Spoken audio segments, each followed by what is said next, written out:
মানুষ যখন জীবনের কষ্টে পড়ে যায়, সব কিছু হারিয়ে যেতে থাকে, তখন তার মনে হয় আল্লাহ বুঝি তাকে ছেড়ে দিয়েছেন। কিন্তু না ভাই, আল্লাহ কখনো তার বান্দাকে ছেড়ে দেন না। আল্লাহ ভালোবাসেন বলেই পরীক্ষা করেন। তিনি চান বান্দা যেন তার দিকে ফিরে আসে। আপনি হয়তো রাতের অন্ধকারে চুপচাপ কাঁদেন, কোনো মানুষের কাছে বলার মতো সাহসও হয় না। কিন্তু জানেন কি, আল্লাহ আপনার প্রতিটি কান্না দেখেন, আপনার অন্তরের প্রতিটি কথা তিনি শুনেন।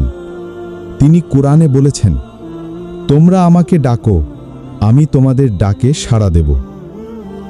তাই কখনো হাল ছেড়ে দেবেন না, কারণ আপনি যাকে ডাকছেন তিনি আসমান ও জমিনের মালিক। তিনি আপনার জন্য চাইলেই সব কিছু বদলে দিতে পারেন। বলুন, হে আল্লাহ, তুমি ছাড়া আমার আর কেউ নেই। সবাই ছেড়ে গেলেও তুমি থেকো আমার সঙ্গে। সেজদায় যান। সেজদা এমন এক জায়গা যেখানে মানুষ সবচেয়ে কাছে পৌঁছে যায় আল্লাহর। আপনি যখন আল্লাহর জন্য কাঁদেন, আল্লাহ আপনাকে তার রহমতের চাদরে জড়িয়ে নেন।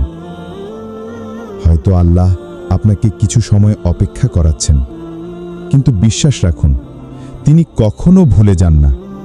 তিনি জানেন কখন, কিভাবে, কাকে কি দিতে হবে। তাই ধৈর্য ধরুন, তওবা করুন, আল্লাহর কাছে মন খুলে দোয়া করুন।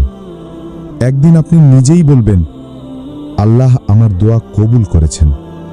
তিনি আমাকে ঠিক তখনই দিয়েছেন যখন আমার প্রয়োজন ছিল সবচেয়ে বেশি।